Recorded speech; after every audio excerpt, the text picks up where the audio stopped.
Hello दोस्तों, the goal पे आपका स्वागत है। मैं बबलू कुमार आप लोगों के बीच। दोस्तों, हम लोग प्रकाश चैप्टर का एमसीक्यू क्वेश्चन कर रहे थे जो एसके जब बुक का था। तो उसमें से दोस्तों हम लोग 1 से लेकर 44 नंबर क्वेश्चन तक कर लिए थे। दोस्तों आज हम लोग 45 नंबर से स्टार्ट करने वाले हैं। दोस्तों अगर आप मेरे चैनल पर नए हैं तो चैनल को सब्सक्राइब कर दे। चलिए स्टार्ट करते हैं। आपका 45 नंबर क्वेश्चन है।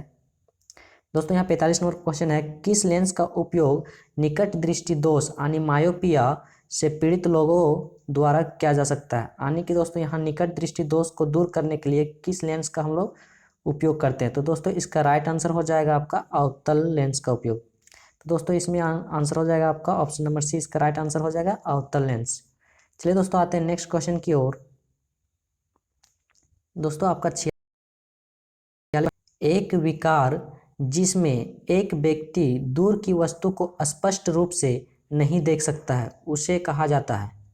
तो दोस्तों यहाँ बोला गया है दूर की वस्तु से, दोस्तों यहाँ बोला गया है दूर की वस्तु को स्पष्ट रूप से नहीं देख सकता है उसे क्या कहा जाता है। दोस्तों आप लोग के पास 2 सेकेंड टाइम है, इसका आंसर दीजिएगा। तो दोस्तों इसका राइट आंसर हो जाएगा आपका मायोपिया। क्या हो जाएगा दोस्तों? मायोपिया। चलिए दोस्तों आते हैं नेक्स्ट क्वेश्चन की ओर। दोस्तों आपका 47 नंबर क्वेश्चन है, दूरदृष्टि दोष से पीड़ित व्यक्ति के नेत्र में किसी वस्तु का प्रतिबिंब कहाँ पर बनता है। तो दोस्तों इसका राइट आंसर हो जाएगा आपका ऑप्शन नंबर सी, रेटिना के पीछे। क्या हो जाएगा दोस्तों? रेटिना के पीछे। दोस्तों आप लोग के पास 2 सेकेंड का समय मिलेगा, उसमें से आप लोग कमेंट पे बता दीजिएगा कि कौन सा आंसर होगा। चलिए आते हैं आपका 48 नंबर प्रश्न की ओर। हाइपरमेट्रोपिया से पीड़ित लोगों द्वारा किस लेंस का उपयोग किया जाता है। दोस्तों यहाँ बोला गया हाइपरमेट्रोपिया से पीड़ित लोगों द्वारा किस लेंस का उपयोग किया जाता है। दोस्तों इसका राइट आंसर हो जाएगा आपका ऑप्शन नंबर सी, उत्तल लेंस का। चलिए दोस्तों आते हैं नेक्स्ट क्वेश्चन की ओर।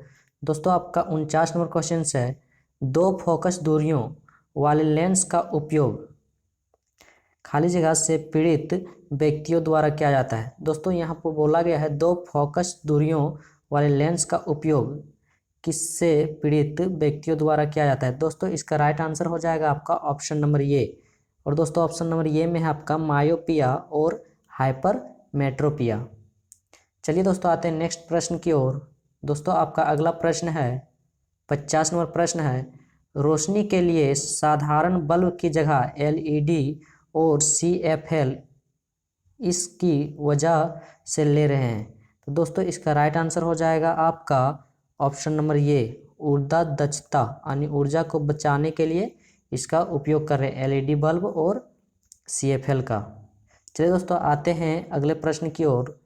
दोस्तों आपका 51 नंबर प्रश्न है, एक लेंस से दोस्तों यहाँ पे बोला गया है एक लेंस के खाली जगह से होकर गुजरने वाली प्रकाश की किरण बिना किसी विचलन के निकल जाएगी। तो दोस्तों इसका राइट आंसर हो जाएगा आपका ऑप्शन नंबर डी, प्रकाशिक केंद्र। क्या होगा दोस्तों? प्रकाशिक केंद्र। चलिए दोस्तों आते हैं अगले प्रश्न की ओर। दोस्तों आपका 52 नंबर प्रश्न है, जब एक वस्तु को उत्तल लेंस की 2f1 स्थिति पर रखा जाता है तो छवि का आकार क्या होगा। तो दोस्तों इसका राइट आंसर हो जाएगा आपका ऑप्शन नंबर ए, पूर्वत रहेगा। क्या होगा दोस्तों? पूर्वत होगा। चलिए आते हैं अगले प्रश्न की ओर। और आपका 53 नंबर प्रश्न है, एक लेंस की शक्ति इसकी यहाँ दिया है खाली जगह दोस्तों के व्युत्क्रमानुपाती होती है। तो दोस्तों यहाँ बोला गया है कि एक लेंस की शक्ति इसकी व्युत्क्रमानुपाती होती है। तो दोस्तों इसका राइट आंसर हो जाएगा आपका ऑप्शन नंबर ए, फोकस दूरी। तो दोस्तों यहाँ एक लेंस की शक्ति फोकस दूरी के व्युत्क्रमानुपाती होती है। चलिए दोस्तों आते हैं अगले प्रश्न की ओर। और आपका 54 नंबर प्रश्न है दोस्तों, एक गोलाकार दर्पण और पतली गोलाकार लेंस प्रत्येक में -20 सेंटीमीटर की फोकल लंबाई होती है। ऐसे परिदृश्य में निम्नलिखित में से कौन सा सत्य होने का संभावना है। तो दोस्तों इसका राइट आंसर हो जाएगा आपका ऑप्शन नंबर डी, दोनों अवतल है। क्या होगा दोस्तों? दोनों अवतल है। यानी कि गोलाकार दर्पण भी अवतल हो जाएगा और पतली गोलाकार लेंस भी क्या होगा दोस्तों, अवतल हो जाएगा। चलिए दोस्तों आते हैं अगले प्रश्न की ओर और आपका 55 नंबर प्रश्न है, इनमें से किस उपकरण में केवल उत्तल लेंस का उपयोग होता है। तो दोस्तों यहाँ बोला गया है इनमें से किस उपकरण में केवल उत्तल लेंस का उपयोग होता है। तो दोस्तों इसका राइट आंसर हो जाएगा आपका ऑप्शन नंबर सी, माइक्रोस्कोप। क्या होगा दोस्तों, माइक्रोस्कोप। चलिए दोस्तों आते हैं अगले प्रश्न की ओर और आपका 56 नंबर प्रश्न है, गोलाकार दर्पण जिसकी परावर्तक सतह बाहर की ओर उभरी हुई होती है कहलाता है। बोल रहा है दोस्तों कि गोलाकार दर्पण है उसका बाहरी सतह जो है, बाहरी सतह उभरा हुआ रहता है, तो दोस्तों उसे क्या कहते हैं। दोस्तों इसका राइट आंसर हो जाएगा आपका ऑप्शन नंबर सी, उत्तल दर्पण। क्या कहते हैं दोस्तों, उत्तल दर्पण। चलिए दोस्तों आते हैं अगले प्रश्न की ओर। दोस्तों आपका 57 नंबर प्रश्न है, एक उत्तल दर्पण के सामने कोई वस्तु रखी हुई है, किस प्रकार का प्रतिबिंब बनेगा। बोल रहा है दोस्तों एक उत्तल दर्पण के सामने कोई वस्तु रखा हुआ है तो किस प्रकार का प्रतिबिंब बनेगा। तो दोस्तों इसका राइट आंसर हो जाएगा आपका option number B. Option number B में है दोस्तों आपका ध्रुव और फोकस के बीच आभासी सीधा और छोटा प्रतिबिंब बनेगा। तो दोस्तों उत्तल दर्पण में कैसा प्रतिबिंब बनता है, आभासी बनता है, सीधा बनता है और वस्तु से छोटा प्रतिबिंब बनता है। चलिए दोस्तों आते हैं अगले प्रश्न की ओर और आपका 58 नंबर प्रश्न है। दोस्तों 58 नंबर प्रश्न है,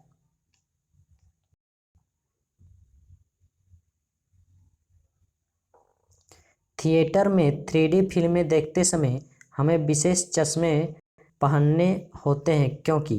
दोस्तों थिएटर में जब 3D पिक्चर हम लोग देखते हैं तो उसमें एक चश्मा पहना हुआ रहता है, तो कैसा होता है। दोस्तों इसका राइट आंसर हो जाएगा आपका ऑप्शन नंबर बी, 3D फिल्में विशेष रंग इस्तेमाल करती है जो मानव आँखों द्वारा महसूस नहीं किए जा सकते हैं, इसलिए हम लोग 3D पिक्चर देखते टाइम क्या करते हैं, चश्मा पहन लेते हैं।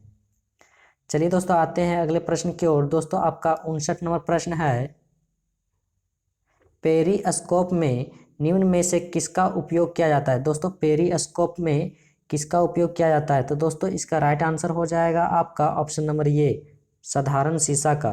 दोस्तों पेरिस्कोप में किसका उपयोग किया जाता है, साधारण शीशा का। चलिए दोस्तों आते हैं अगले प्रश्न की ओर।